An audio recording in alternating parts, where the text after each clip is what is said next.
Welcome into a fresh episode of the College Football Insiders. I'm your host, Richard Johnson, joined by my guys, John Talty and Chris Homer. One of these days, Matt Zenitz will stop by when he's done handling the real-life business that he's got to handle. Fellas, I've got votes of confidence in all of you guys. But the question is, does your coach have a vote of confidence? Because they were handing them out like hotcakes this week across college football. Let's start with Florida State. And Michael Alford, the athletic director, issuing a statement regarding Mike Norvell's job security. And it reads, and I quote, in part, as we continue to move forward this season, our comprehensive assessment of the football program will be completed at season's end. Meanwhile, we are fully committed to helping Coach Norvell and the 2025 Seminoles strongly rebound in the coming weeks. This comes after Florida State loses on the road at Stanford, and the hot seat talk about Mike Norvell went to an absolute fever pitch. His buyout's roughly $50 million over the life of his deal paid out. And that's kind of the nature of what it would cost to get him out. The conversations, which Chris is certainly on top of, really got to a fever pitch on Sunday and late Saturday night as people flew back from Stanford, from the West Coast. So my read on it, and I think it's pretty clear, and I think this is the clearest of the three vote of confidence that we're going to talk about here in this segment, but this is just a, hey, everybody chill, we'll get to it Thanksgiving weekend. And hey, Mike, wink, wink, nudge, nudge, please win some games coming down the stretch, which is doable, so that we don't have to spend a lot of money and don't have to join a crowded coaching cycle. It was my personal opinion that Florida was either going to need to fire Billy Napier on Sunday or issue a statement like Florida State did. They chose to fire Billy Napier on Sunday. So, Chris, you were on top of this Florida State situation. Kind of run me through your talks and texts and calls and et cetera throughout the night Saturday and then the day Sunday. Yeah, I mean, the loss to Stanford, which happened, I think, 2:30 Sunday morning, Eastern time, kicked the hornet's nest over. People were buzzing all over the place in Tallahassee, and they wanted to change. Not surprising, given that Mike Norvell has basically been on the hot seat for 12 months now when you go back to last season and the way that happened. And as we saw at Florida, once momentum starts getting going, sometimes it can be hard to stop. We saw Michael Alford kind of put a stop to it a little bit. I think a lot of the boosters there want him out. I think some believe the money is there. Money, talking to other people around that program might be a bit of an issue, but at the end of the day, Florida State, if this keeps going this way, is probably going to figure out a way to make a change. It's just what I keep hearing. There are some very winnable games down the stretch for Mike Norvell, and I think your wink, wink, please win some more is pretty accurate. I think Michael Alford could also really use some wins from Mike Norvell because he's under a bit of pressure right now as well. So this is one of those situations where you saw the AD just kind of hit pause, and I think he hopes that things get a little bit more under control, but I think that's far from a guarantee when we go down the stretch. Yeah, Florida State has Wake, Clemson, Virginia Tech, NC State, and Florida coming down the stretch. They have to be able to beat Wake and Virginia Tech. Granted, I thought they were going to have to be able to beat Stanford, and you saw what happened. So I imagine they could beat Wake and Virginia Tech, but then those other three are relative toss-ups, and who knows what happens. It's a pillow fight Thanksgiving weekend against Florida and an interim head coach. Yeah, it would be pretty ironic if Florida put the final nail in the coffin for Florida State and Mike Norvell with an interim coach there. But yeah, a lot of winnable games. You can certainly see a path to 6 or 7 for Florida State without much issue. But Stanford was the worst team on Florida State's schedule, and they lost that game. And there's a lot of winnable games, but there's also a lot of losable games down the stretch for Florida State. And I think that's key to this. Is I think you guys have nailed it. That I think if you're Florida State, you'd love for Mike to win out and try to, hold off a year if possible in what is going to be a very crowded coaching cycle. Think about the jobs that are already open with Penn State and Florida being at the top.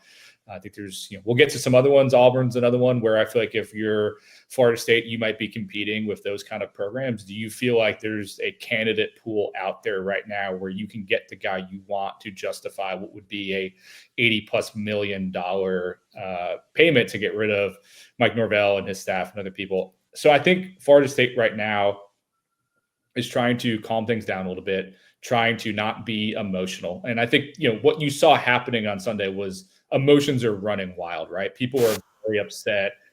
They want to make a change. And I think what Michael Alford did was he used some of his, I think of the right word, his credibility to try to calm things down. And it puts him in the line of fire a little bit too, I think. But I think ultimately the hope is that he wins some games, you calm things down, and maybe you pour some more money back into the program to try to get things going again. But ultimately, it's a math problem, right? I think if you see this upcoming weekend, or excuse me, a week from now when they play Wake Forest, like if the crowd's empty and they're booing Norvell and wanting him fired, that might change the equation a little bit, because you have to figure out how much money am I going to lose on ticket sales? How much money am I going to lose on lost donations? Like that's when those numbers, when you see that 55 number, it starts to almost get smaller in your head when you think about what the lost money might be if you don't make a move. And I think Florida State is thinking about all of those things right now when they weigh a possible decision at the end of the year.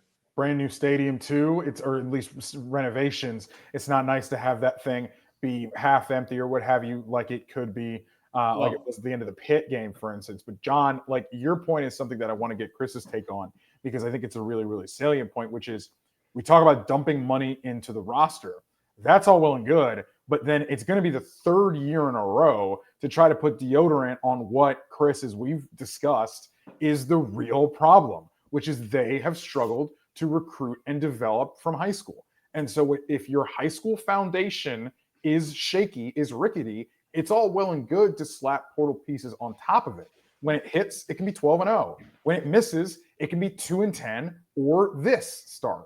So that's the issue that Florida State is coming in. So I agree that you're probably going to, if they can win enough coming down the stretch, rally the troops, get some more money, and try to dump it into the portal. Like that's, I'm not disagreeing with that.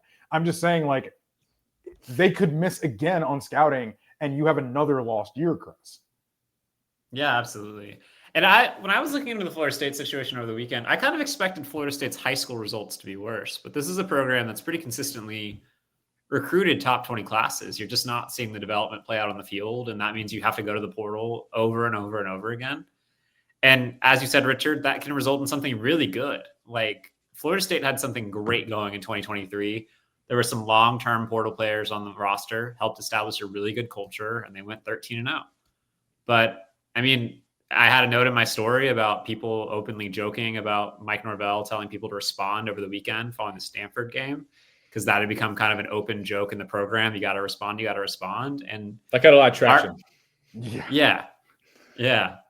And then our Florida State site, like our 24/7 Sports as well, like they've reported something similar. Like every single reporter there has heard essentially a variation of like Mike Norvell has lost the locker room in a way, or the message isn't getting through. And when that happens, like this offseason, you're not just talking about adding a few players, fixing a couple holes and like running it back in 2026 and being better. You're talking about another overhaul potentially for the second season in a row, like a full overhaul of the roster. You got to go find a new quarterback on top of everything else. Like that's a difficult proposition, especially when everybody, like agents on the other side and players on the other side, know that if a couple of losses happen the next season, they're going to be right back in the situation. That is something people think about. That is something agents, when they advise their players, are thinking about. They don't want lost seasons.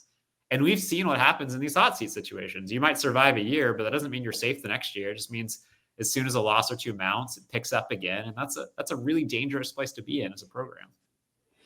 Yeah. Go ahead, John. Sorry. No, and I wonder what they're selling to, because I think what we've seen is when they start losing, you're seeing people seemingly checking out. And we talked about it on our show on Sunday. Like if you go kind of the mercenary approach with these 1 year guys, like if you lose a couple games, are they going to start bailing out and thinking about their future? And so I wonder, like if you're, hey, we're selling playoff or bust or whatever it might be, and then that dream is gone, how do you keep them motivated moving forward? And I think that's one of the issues of they're just seemingly doubling down over and over again on this approach. And when you keep doing that, I don't know how much ability there is to change at this point. I think if Mike Norvell continues moving forward, I think the only option probably, because it'll be an absolute must-win year, is doing what he's been doing. And that's like, is that going to change anything from where they are right now? I mean, that's ultimately up to Florida State to decide, but I can understand their skepticism around it. Onwards to Wisconsin, where we have a different type of vote of confidence. In the three teams that we're going to talk about in this segment, the votes of confidence get from strongest, at least in the short term, to vaguest. So in the middle, we have Wisconsin. Athletic Director Chris McIntosh sent a letter to donors and fans, long letter to donors and fans. The key part in here is this, and I quote, "As a department, we must provide our coaches the tools necessary to succeed. That means more athletics-funded investment into infrastructure, staffing, and most importantly, student-athlete recruiting and retention. In the new era of collegiate athletics, the clear reality is that high expectations must be matched with equal level of support." So again, it's on the screen right here. It's a long statement. Calling it a vote of confidence maybe isn't even the best way to term it. It's kind of like it's also a wink, wink, please win, but it's not as strong as the we'll get to it at the end of the season, because there isn't really any timeline about if Fickell will be evaluated or when Fickell will be evaluated, or even saying we're totally behind Fickell. And it's just very weird. And it's sort of like is something actually better than nothing kind of thing as far as how this plays. Look, I think Wisconsin is in a situation where, they missed on a lot of different players, in a sense of they're sort of between identities as a program. Phil Longo out, Jeff Grimes in as offensive coordinator. That is a change of philosophy on the roster, which necessitates a change of scouting and how you build your team. In that, I think Wisconsin has lost its identity as that like physical trench force. Then you layer on top, it's pretty clear that Wisconsin, in my opinion, from this statement as well, that Wisconsin did not meet the moment from a funding and resources perspective. Yes, they're like 3 quarterbacks down. I get that, and that doesn't make things any easier. But this is a Wisconsin program that it's one similar to Virginia Tech, for instance. It's one of those programs that it's not top 30, but it's not bottom 80. It's in that kind of mushy 40 to 50-ish program ranking. And because of that, there's a real push-pull about what's going down here. And so, who knows what's going to happen with Luke Fickell. It's going to just get worse on Saturday when they, again, get close to, if not again, shut out by Oregon when the Ducks come to town. So where are we at on Wisconsin and Fickell's tenure? And is this a situation where, despite this statement, he could still get fired on Sunday? Or is this something you think that they'll last to the end of the season and then maybe just reevaluate at the end of the season? I guess I'll go. I'm trying to let you go here. Be a team player. I do want to say this, Richard. You mentioned like it's not really a top 40 job right now, which is interesting, because I think 5 years ago Wisconsin was easily a top 40 job in the sport. I think Wisconsin was one of the 25 best jobs in the sport not too long ago. And I've spoken to a couple people. Not to derail you here, but is that based off results or what they have? Because I think that for me, and I'm not someone who's spent a ton of time around Wisconsin, but from talking to some people, like they have kind of punched above their weight in terms of what their investments are, facilities, things like that. I think they had a great string of coaches. So I just wonder, like, did that make that job look better than it actually was? And now we're seeing kind of the undercarriage of a job that's maybe not what we thought it was. I'm just curious what you think there, Chris. No, I agree. And I've talked to a couple of people in recent days about Wisconsin that are very familiar with the program. And something that somebody brought up was like, this is actually, we talk about alignment all the time, right? Like sometimes the AD and the head coach are misaligned. I think Penn State was kind of an example of that in some ways. And Wisconsin, like the AD and the head coach, I think are very aligned. The problem is, I don't think either one of them are very ready to embrace the new era of college football from an NIL and from a transfer standpoint. Luke Fickell's a very old school coach. The athletic director there is a former Wisconsin player, very old school mentality. I believe he played for Barry Alvarez.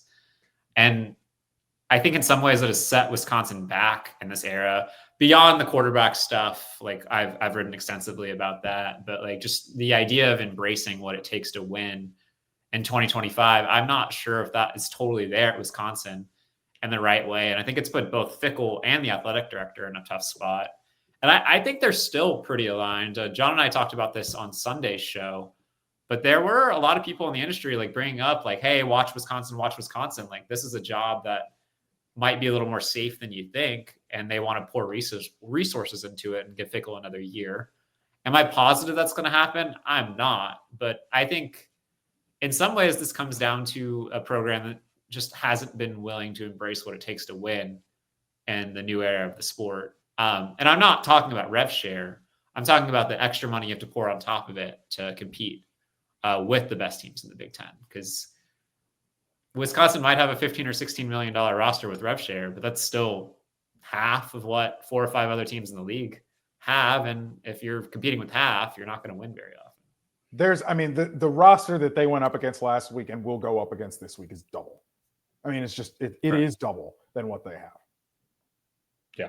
And I think what happens here is interesting because it's kind of some of it, same problems as Florida State, but it's okay. Say you want to pour more money into it. Are players coming there when they know that Fickell is on the hot seat? Like, are you able to get guys who want to believe in that? The other thing is that, and we've seen this play out at other sports and other schools. And I'll give an example. Mississippi State had a very bad year last year, Jeff Levy's first year, but it was one of their best fundraising years they've ever had, actually. And from talking to people around there, it's explained like sometimes you hit rock bottom and it makes people realize, all right, I thought we were pretty good, but like we are so far behind money wise. Like I will give you more because I don't want to see how bad we are right now.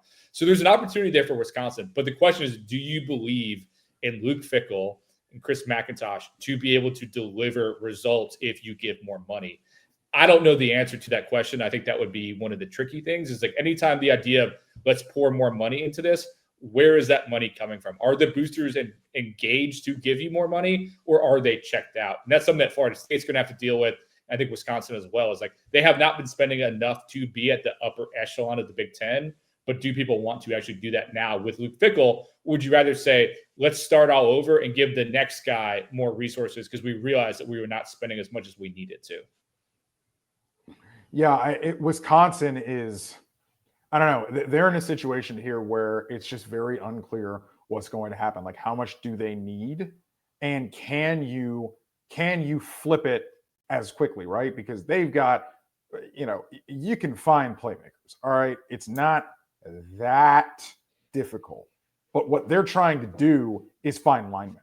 And they're going to have to, because they're going to have to try to rejigger that identity around Jeff Grimes' on offense, at least, Jeff Grimes' zone-based running system. So you got to be able to probably find 4 starting linemen in the portal, maybe 5. Your entire new offensive line in the portal, that is easier said than done. I'll tell you that right now. And it ain't even really that easier said. So we'll see what happens with Wisconsin moving forward here. All right, on to Auburn. Oh boy, old Auburn. As usual, something's going on at Auburn. Last week, you will recall, after Hugh Freeze kind of threw running back Damari Alston, team leader and team captain Damari Alston, under the bus and saying that because of the fact that Alston was having an injury, wanted to kind of shut it down. And something that I think you can understand why a coach would not be in favor of that, but why a player's camp would want that. And I think, to be honest with you, the three of us kind of understand how that went down and kind of agree with you and how you handled it. What I don't want to speak for you two, but what I don't think you guys agree with is how Hugh then handled it at the press conference that day, where he basically implied that Damari Alston had broken some massive team rule or team violation or like committed a crime or something. Well, that got players on the team, former players, up in arms on social media. You saw some of that. Freeze then had to walk it all back that evening at his radio appearance.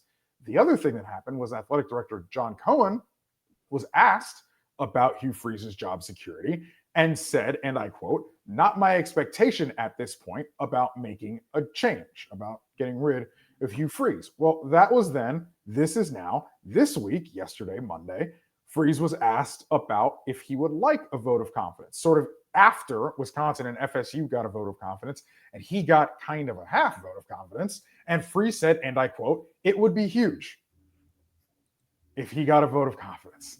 It's like asking your kid what they want for Christmas, and he'd be like, "It'd be huge if I got the new Xbox. Like, it'd be absolutely massive, and there's no shot." I gotta say, I think this is one of his best moves yet, honestly, and because he puts John Cohen in an impossible spot now, and it's one of my favorite movies is Backdraft. I don't know if you guys have ever seen that. It's a great 90s movie about Chicago firefighters. Full recommendation. But there's a line in it where it says, if you go, we go. And I feel like Hugh Freeze is basically saying, if I go, you're going too, John. And so he basically is making him say either, yes, I'm giving Hugh a vote of confidence, or he says nothing, which just cranks up the pressure on John, and it leads to more intrigue, which puts them in a tough spot. So Hugh has poorly handled the optics and messaging over and over again. And I would say if you're an Auburn fan, you feel that way again based on what he just said. But from a ruthless strategy standpoint, I thought this was one of the more amusing and smart things he's done in a while. Yeah, box him in a corner. Exactly. Wait, we think this was strategic? Yes. Is that where we're coming away from? Okay. I also think he did it on purpose. Absolutely did it on purpose.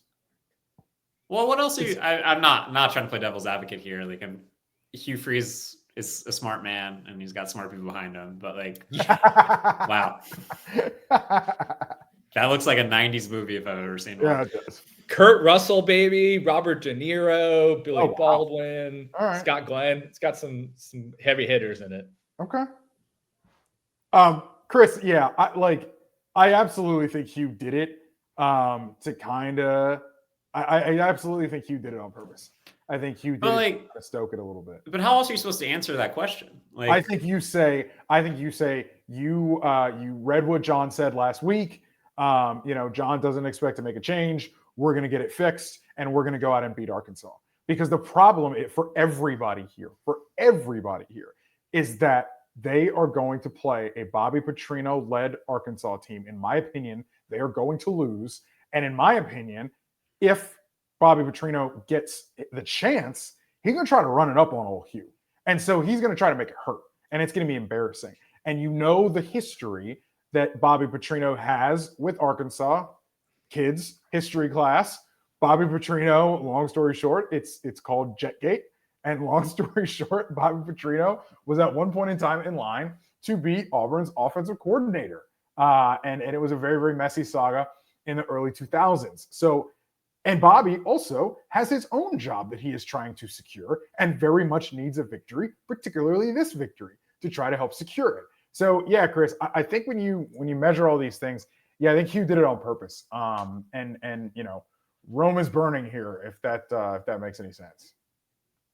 All right, didn't realize Hugh Freeze had a game like that. I mean, I applaud him. That's on purpose. Like, I think he just said what he thought, which is like he would like a vote of confidence. Like, I would like a vote of confidence in that case too. I don't know. I wouldn't want a vote of confidence like he got the week before. Like, maybe he just meant like, hey, like, I just want to know my car's going to start tomorrow. Like, I get that. Like, I get it. But yeah, it could be a really interesting move. I think all you have to say there is all I'm focused on right now is winning against Arkansas. I work closely with John. I trust John. That's in his department. That's not for something that I'm even thinking about, and I'm just focused on winning this game. But he wanted to pour a little gasoline on that fire, and now it's burning bright. Yeah. We are gonna check in with Auburn Sunday afternoon. Let me tell you. All right, when we come back on the College Football Insiders, hey, it's not just votes of confidence. Some guys got some money last week. When you need your sports news all the time, we've got breaking news to bring to you. CBS Sports HQ gives you a snapshot of all the sports that matter to you. When you need your sports in a snap, find it on CBS Sports HQ, streaming free anywhere you are. Welcome back to the College Football Insiders. Like and subscribe if you're watching this on YouTube. Hit the bell for notifications, and in your podcast feed, just search College Football Insiders. Definitely subscribe to us as well. Apple, Spotify, wherever you get your podcasts. Well, Curt Cignetti got a deal last week in the span of about 48 hours. Indiana and Curt Cignetti did the business, and they got ahead of everything that could have happened this coaching cycle. Curt Cignetti got a new deal from Indiana, signed, sealed. Well, not sure about signed, but sealed and delivered, I should say. He signed the MOU, yeah. Oh, he did sign the MOU. Okay, all right. Yeah. Signed, sealed, and delivered here. And it takes Curt Cignetti in the top 3 as far as highest paid coaches in college football. Now, you're going to see the salary. There's a lot of numbers on this screen right here. If you consider his annual base salary at $500,000, if you consider a retention bonus that is also in this deal at about $1 million, that's 1.5 on top of the numbers that you see there in the year 1, year 2, year 3, et cetera. That's how you kind of do the back of napkin math, and you get to a contract that's around $11.5 million per year. at the end of the day, and I sat with an agent Thursday night when I was down in South Florida, and we kind of laughed about this over dinner.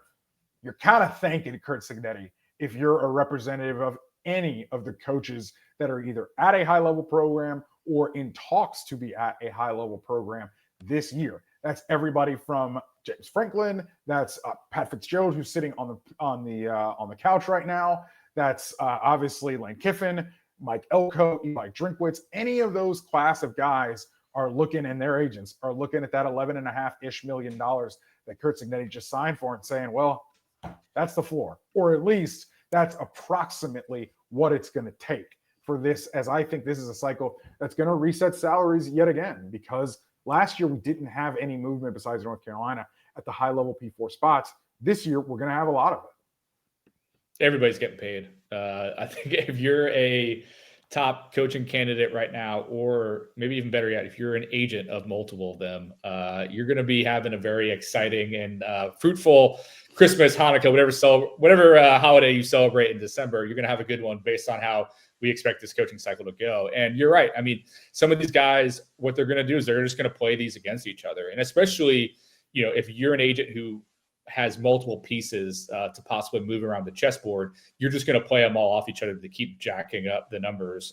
We've seen that play out over the last few years with whether was Kirby Smart and Nick Saban and Lane Kiffin, and they're all trying to get ahead of each other in terms of that total number. Cignetti, I think, resets the market in some ways because he's not only is it, I think, well-deserved, but he has not won a national championship yet. So for your Kirby Smart, you're going to say, well, I need to keep making even more then. And then if some of these other guys, if they have success this, December playoff, whatever, you're going to want to keep jumping up. So everyone is probably going to benefit from it. And I think the Cignetti contract, plus the fact that Florida, Penn State, and others are open, is going to just lead to a lot of either big deals at new schools or big new contract extensions at their current schools. I was a little struck by, did y'all see Mike Elko's comments this week when he got a question about the Penn State job and basically called the question's the most ridiculous thing he has ever heard? And 3 weeks ago, the A&M fan base wanted him fired, and now they're worried he's going to walk up. Not true. No, none of this is true. But it's all part of theater, and it's all part of theater that Mike Elko benefits from greatly. Yes. His name being in these. Maybe it's a slight distraction for your team when you're pushing for a college football playoff appearance. But ultimately, Mike Elko's probably going to make, if he takes another job or not, probably going to take a couple $1 million this offseason. There's no question, because coaches in these circumstances have all the leverage, and and this is a media thing too, the way we cover coaching cycles benefits coaches and agents more than it does ADs. Correct. Salaries get driven up because negotiations get reported, names get dangled, and it causes their current team to want to give them raises to make them stay, even if they're not realistically a candidate elsewhere. And that is on us as media members not to throw out names that aren't actually in the mix for circumstances. But it doesn't take much of a spark, to go back to the fire analogies we've been running with, for something to catch fire and for a new contract to be renegotiated. And Mike Elko is a prime example, just like Kirk Russell, of a guy who makes bank when his name gets mentioned for other parts or other jobs. And it's going to benefit Mike Elko. It's going to benefit Lane Kiffin. It's going to benefit Eli Drinkwitz. It'll probably even benefit Clark Lee in these situations. There's a lot of guys who are going to get paid. Absolutely.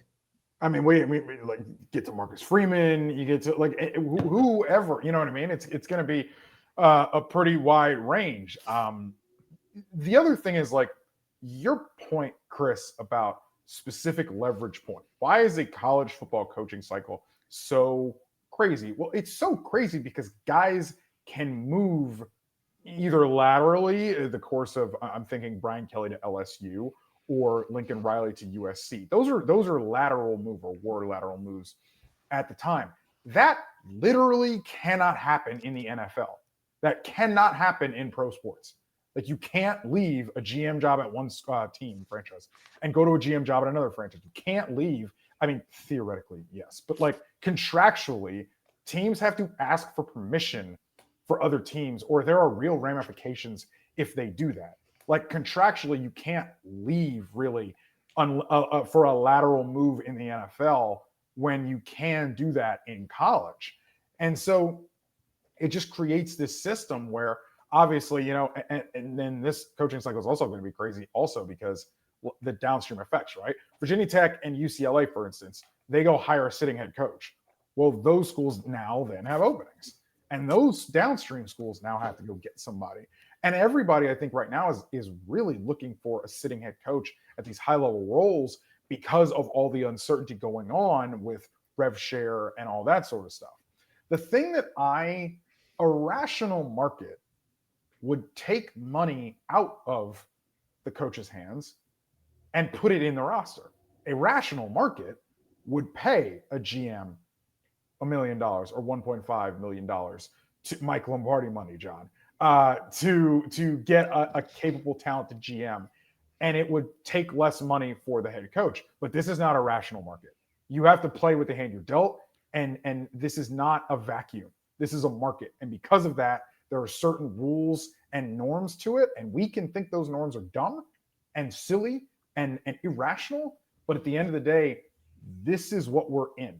And you kind of have to play the hand you're dealt, Chris. Yeah. And another point I think is a salient one and an important to remember during all this is, and this is something I've been told multiple times this cycle already, there just aren't enough great coaches to go around. Yep. Like you're entering a cycle where potentially Auburn, Penn State, Florida State, and Florida are all open at the same time. Like there aren't enough great coaches to fill that. And that's more leverage on the coaches. That's more leverage on the agent side. And that's why somebody like Curt Cignetti, after basically 2 days, can walk into the office and ask for whatever he wants. And he got it, like with the risk of the Penn State job being open there. And that's why you're going to see these salaries continue to rise.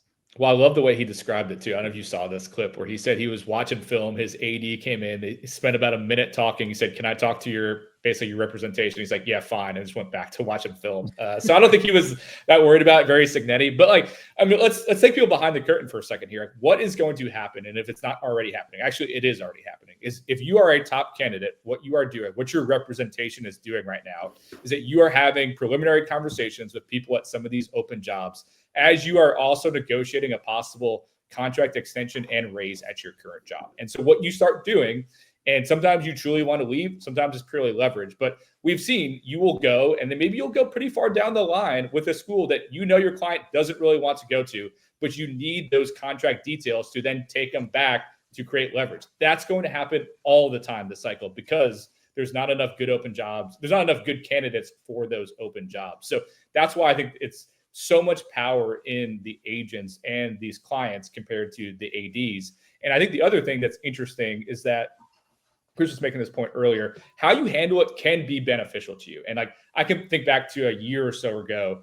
talking to someone whose coach was in the news for being a candidate for a different job. I think it was actually the NFL. And this person would be like, "This is a good thing for us because we will fundraise off of this and get more NIL money and donations." Like, hey, he's up for this NFL job. Let's go get some money. So Lane Kiffin did that with NIL a couple of years ago. If you remember with the Auburn thing, it kind of spurred their NIL operation to be more aggressive. So you can use it to your advantage, but you can also be distracted by it. We've seen guys fade down the stretch. So it's really how you handle this moment. It can be good for everyone involved, but generally speaking, it is best for the coaches and their agents. Yeah, I mean, Lane that year, that Auburn year, took that thing up until the day before the Egg Bowl, pretty much. And, Auburn was sick of it. Ole Miss was sick of it. But that's the game. That's the game. And then you ask, well, is there any way around it? And I also think another point about leverage is, and let's not take a situation where there's kind of this long tail situation. I talked to Indiana Athletic Director Scott Dolson a couple of weeks ago about hiring Curt Cignetti. And he told me that they had a profile of guy that they wanted for the job when they fired Tom Allen. They talked to Curt Cignetti for the first time on Sunday. After they fired Tom Allen. Then had a smaller pool. It was one of 12 people that they talked to. They had a smaller pool of candidates Monday into Tuesday. By Thursday, Curt Cignetti is Indiana's head coach. That's how fast it happens. And because of that, that's also why, we don't have weeks to hammer out a deal. We don't have months to hammer out a deal. And John just told you, Curt Cignetti hammered out this massive extension in 48 hours. And the guy's making the GDP of a small country. That's where we talk about How I spent more interviewing for the job I have right now than these guys do when they get $60 million committed to them. Like it is such a fast marriage that is such a that's risk. that's because you make like 120, right? Well, yeah, 120 million, exactly, yeah. 120 million, yes, exactly. That's my guy Matt Zanet's got me that deal. Exactly. That's what I meant, by the way. 120 million. I just like, but it's the craziest thing is that like it's so sped up in that regard, and you just have to lock in. I can remember talking to John Cohen, who's in the news again, right? And like when he hired Joe Moorhead, like he just had a great meeting with him, and like everyone had all these questions, like, "Hey, this guy's literally never coached in the South, never even like been in the South. How is this going to fit?" He's like, "I just had a great meeting with him. I just feel good about him." And then he hired him, and it didn't work. But like these guys just go off vibes sometimes. Like, yeah, let's throw him 30 million, lock it in, committed, let's do it. After like one meeting. And college, I mean, it's another thing to think about with these ADs, right? Like you have very few ADs have significant experience in football outside of their duties in the program, which involve fundraising. Like that is a athletic director's chief job in 2025. You were chief fundraiser, essentially. You were a front person and a decision maker. But like not all athletic directors know what makes a good football coach. It's like a very inexact science. And this is why we see people miss over and over and over again. And I would bring up this point. We've talked about sitting head coaches over and over again on this. I do wonder, when you think about the best coaches in the sport right now, almost all of them were assistants when they were hired. Some were hired within the program. I'm thinking of a Ryan Day or a Lincoln Riley when he was at Oklahoma. But like a Kirby Smart or Dan Lanning, like they went out and got top coordinators. And it is interesting, the cycle. We'll see how it plays out. But it does feel like more head coaches are in the mix than coordinators at this point. And we've seen historically, like some of the best head coaches in the sport, like Dabo Swinney was a coordinator, like come from that rank, from the like Marcus Freeman. Yeah, Marcus Freeman was a coordinator too. Like the best coaches in the sport were all coordinators, and we just don't hear those guys come up as much this cycle. And I'm curious which schools are going to be willing to take that risk. So if you were ranking the top coaches right now, who would you like? Who's your top five? I'm trying to just do this because Cignetti obviously was the opposite path, where he was head coach on the slow journey up. But like, you're right. So, Lanning is an assistant guy. Kirby was. I mean, one guy. Dabo's an assistant. Like Kirby's an assistant. Ryan Day was an assistant. You're like national champions are all assistants. One guy who I think is like a criminally probably underrated head coach, you saw it Friday night, is Jeff Brom at Louisville. Like that guy wins. That guy won at Western Kentucky. He won at Purdue, and he's winning at Louisville. And he's an underrated, under the radar guy.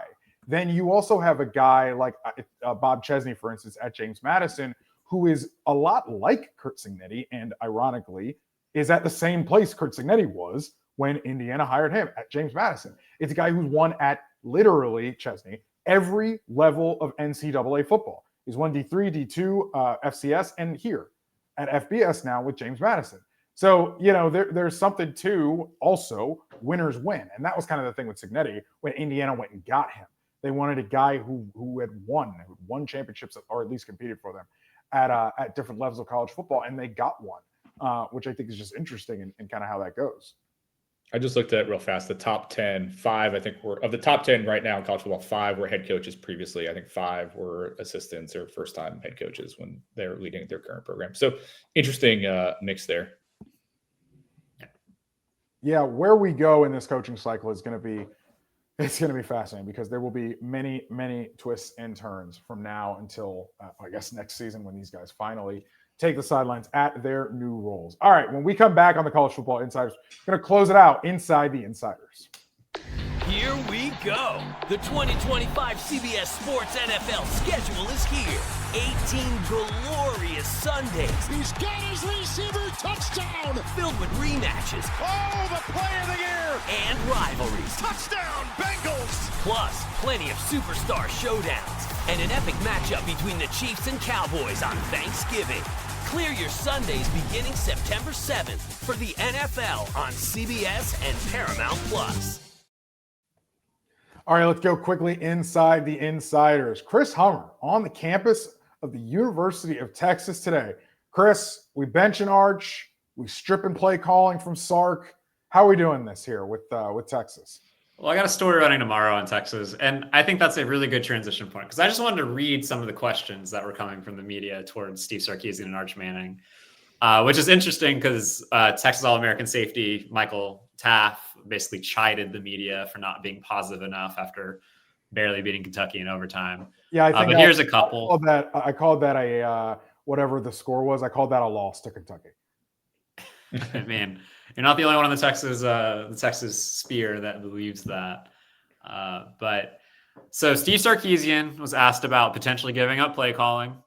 He was asked about the message to his fan base after winning so closely against Kentucky. He was asked about how much the offensive line is limiting Arch Manning's growth. He was asked about whether, and this is a question I asked, and I'm still curious about this. He benched Quinn Ewers against Georgia last season. I was curious, like, what factors go into not benching Arch Manning during his 1-for-9 stretch against Kentucky or his 0-for-10 stretch against UTEP. He was also asked about, can the issues be fixed in season or is this like an off-season thing? Arch Manning was asked, do you worry about losing your starting job? How much faith do you have in Steve Sarkisian as the play caller? And are you still having fun? And I would ask, are you still having fun in the Texas program right now? Because they might be 5-2, but vibes could be a little bit better. So I'm exploring a little bit more of that tomorrow at CBS Sports. Jeez. I mean, they were wearing the golden cowboy hat like 10 days ago. Yeah, but that was 10 days ago, Richard. F1 has been in Austin already. It's come through. Like, lots happens overnight, you know? Yeah. And it's not a short-term issue for the offense, and I'm not sure if it's a fixable issue for the offense this season. I think the offensive line is 132nd in pressure rate, and there are only 136 teams in the FBS, so that tells you how life's going for Arch Manning over there. And it's, you know, it's Mississippi State. Apparently, that's a losable game for them. Vanderbilt, definitely a losable game. Georgia, obviously. The fighting Bobby Petrino's penultimate week of the season, and then Texas A&M. So, like, I mean, 5 games left. This could be a 3-2 coming home here, coming down. Well, Texas. I just want to say, by the way, how fortunate Texas is that it got the schedule it did in the first 2 years of the SEC. Because last year's team probably doesn't make the playoff if the schedule is a little more arduous. And this year's team, if they had that 5-game stretch, you could go 3-2, but compared to other stretches in the SEC, that is generous in terms of their schedule. And just to your point, Chris, like I saw this yesterday. I thought it was interesting. And there are obviously different scenarios, but Scott Strickland was talking the other day after getting rid of Billy Napier that he had talked to Billy multiple times, had long conversations about him hiring an offensive coordinator who could take the play calling duties off of him. And Billy obviously did not want to do that, ultimately didn't do it. And Scott said, this is partly why we're here today. Now, I don't think Steve Sarkisian's getting fired or anything close to that, but it's always that tricky thing and I appreciate Steve's answer. Like, what got you there is your offensive play calling ability. And so you want to hold on to that, but you manage so many other things as a head coach that maybe it's for the best for the program for you to give it up. Like, I just wonder if he ends up getting pressure from CDC, their AD, this offseason, does he think about hiring a veteran offensive coordinator, a different mind, somebody? Because it just feels like it's not working right now. And like, I covered the Sark days at Alabama. Like, he's maybe the best offensive coordinator I've ever been around. Like, I thought he was brilliant at Alabama. So I don't think he has lost his ability to be smart on offense, but it's just not working right now with what he has. Yeah, I mean, this has failed many a coach. I mean, it's Jimbo was an undoing with Jimbo, for instance. You know, it's hard to do it. It's hard to continue to do it, I think, at a high level. Ryan Day, I think, kind of is probably the word we would use to how he gave up play call. I think if you don't think Ryan Day is a heavy hand in this offense, I don't know what to tell you on that one. But like, But Chip Kelly was the perfect guy for him because he was like older, he was a mentor, he trusted him. Like, that's, you know, it's like what Gus used to do at Auburn. Like, he would hire these super young guys where you just know he was not going to fully empower them to do it. And if things went wrong, he'd take it back. Like, I don't know who that guy is for Sark out there, but like, has to be someone who he really respects and trusts. It's like, okay, I can hand the keys to the kingdom to this guy. Yeah, Eli Drinkwitz, you know, kind of gave it up. Kirby Moore, yeah. You know, to Kirby Moore. I'm trying to Lincoln probably is the highest profile guy other than Sark who still calls it. I'm just, you know, off the top of my head. Lincoln's, I would imagine, probably the highest profile guy. I mean, Dan Lane doesn't call it. You know, as far as high level teams, Curt Cignetti obviously doesn't call it. You know, so yeah, it's hard to do it at a high level doing it.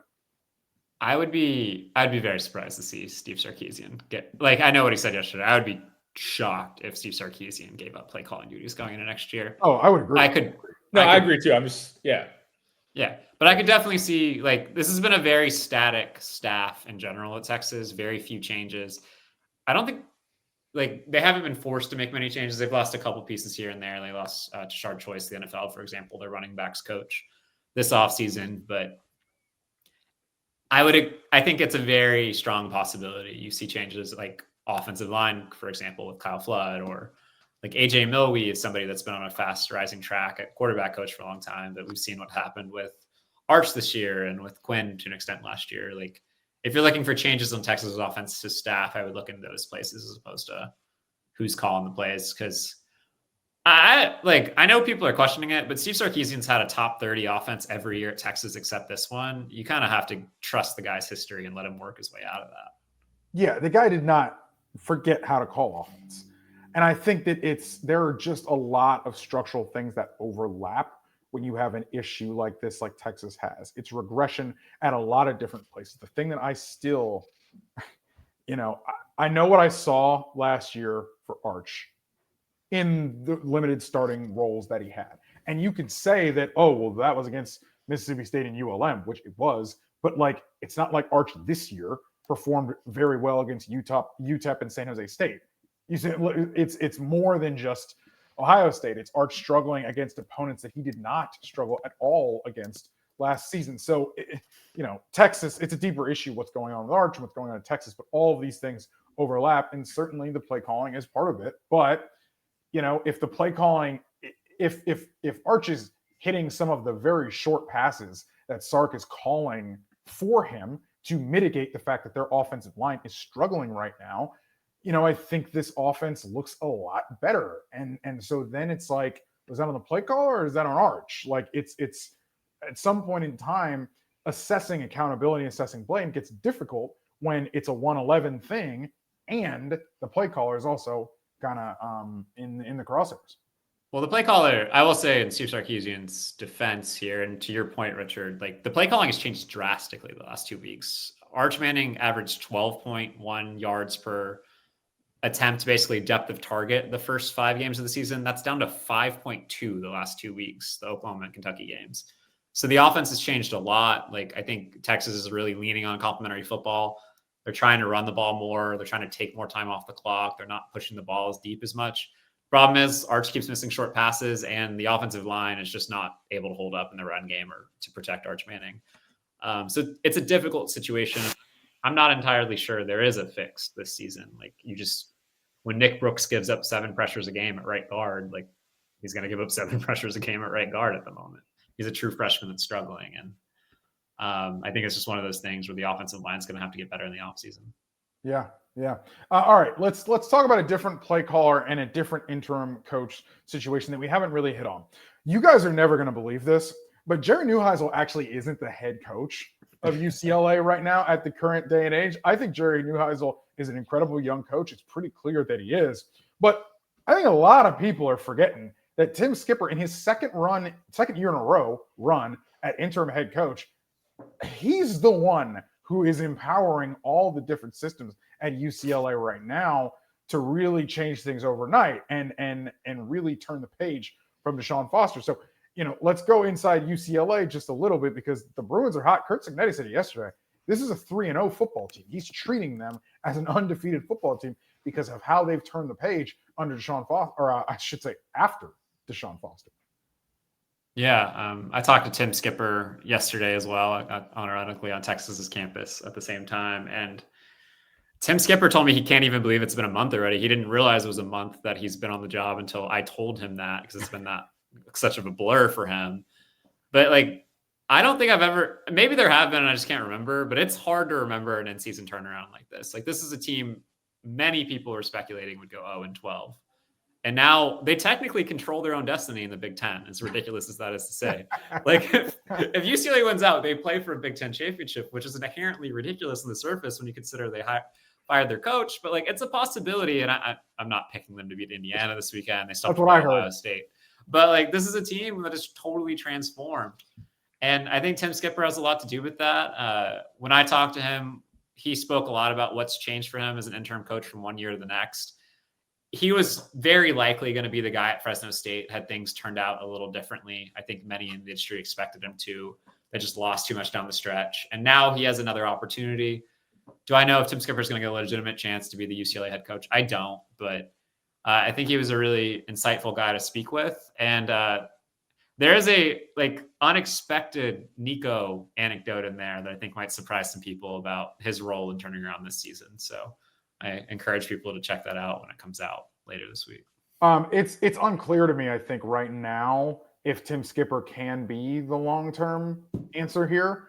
I asked some people over there, and it's sort of like, let's let the season play out, which I think is a fair thing to say. Like, you do not want to box yourself in to the interim head coach. Like, that is bad process as far as a hiring standpoint is concerned. I think you can say he's definitely got a shot at the job. I think that's totally fair. And given that they're 3-0 right now under him, totally fair. 3-1, by the way. He was the head coach against Northwestern. Thank you. 3-1. Yeah, no worries. Sometimes I forget that too. He was the head coach for 5 days, but he was the head coach at that point. Yeah. But yeah, it's I guess you let it play out. And yeah, it's probably going to get pretty ugly on Saturday against Indiana. Probably going to get ugly against Ohio State. But, Washington's kind of struggling. And, you never know. Crosstown rivalry against USC. You never know what can happen. The interim coach who wins is just such a tricky thing for an AD to deal with. And I talked to interim coach who won the other day. I talked to Alex Mortensen, who at UAB beat Memphis, which I think they were a 23.5-point underdog. It's one of the biggest upsets of the season. And I think, just from talking to their AD and others around that program, it's like this balance of you don't want to say they're not a candidate or can't be a candidate because you don't want to take away that carrot from them. But on the flip side, you don't want to get boxed into this guy wins 2-3 games. Do I have to hire him now? We've seen it's worked at places. Famously, our guy, Ed O, LSU, worked out pretty well. They won a national championship last year. I mean, East Carolina was one of the best G6 jobs to potentially open up, and it never opened up. I can't even tell you off the top of my head what their record is right now. I don't know if it's working or not.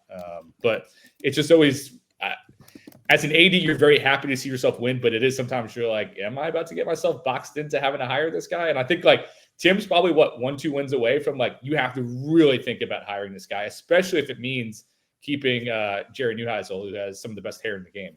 Absolutely. And I do understand the Jerry Neuheisel Industrial Complex. The guy played there. He has been there for multiple coaches. He is literally he's Mr. UCLA. I'm not taking it away from him. I think it's an incredible story also that he never called a play at UCLA and was thrust into it. And you saw what happened and how Nico, frankly, was able to kind of bring that whole offense to life and how the turnaround, I'm not taking that away from Jerry Neuheisel, but I am hoping that we all remember listening to this show, watching the show on YouTube, that Tim Skipper is the real person kind of in charge here. That's actually kind of running the show here and calling the shots. He's kind of orchestrating this. We just talked about CEO needs for a head coach in today's day and age, empowering good coordinators, letting them cook, and Tim Skipper's doing it. So, we'll see. Other than that, Tim Skipper's not only doing it, he plays a really, really large role in the defensive side of the ball in terms of how that is called. He went and hired his former coach at Fresno State actually to run the defense with him, but because he plays he fired their defensive coordinator when he got the interim job. Yes, both coordinators changed over because of firing/university decisions. So Jerry Neuheisel plays a huge role in the offensive side of the ball, but Tim Skipper is the head coach, and Tim Skipper also that defense gave up 38 points to New Mexico, and it's averaging 21 points per game allowed the last 4 weeks. It has totally been transformed under Tim Skipper. So the job that's happening over at UCLA is pretty incredible. Yeah. John mentioned you can kind of box yourself into an interim. Arkansas. UAB, man, what they just beat Memphis. What if they rattle off 4 or 5 of these in a row? That's what's so intriguing about interim coaches. But I mean, Deshaun Foster was basically an interim coach for UCLA. He was on the staff under Chip Kelly, left for 2 months, then came back and got the job. Yep. If I remember the chronological timeline of that. So yeah, because Chip Kelly was late in this. Chip Kelly left in February. to be Yes. Ohio State's offensive coordinator after Bill O'Brien left to be BC's head coach because Jeff Hafley left to be the Packers defensive coordinator. Yes. And I have a hard time imagining UCLA essentially goes that route 2 years in a row, but hope is an addictive thing. And if you can provide a little in-season hope, it can take you a long way, especially if you've got some friends in the booster class. We saw that with Mike Houston last year at East Carolina. That can take you a really long way. Incredible industry. Incredible industry. And always incredible to talk about it with you fellas here on the College Football Insiders. Thank you for joining us today on the show. I'm your host, Richard Johnson, for John Talty and Chris Hummer. Thanks for joining us on the College Football Insiders.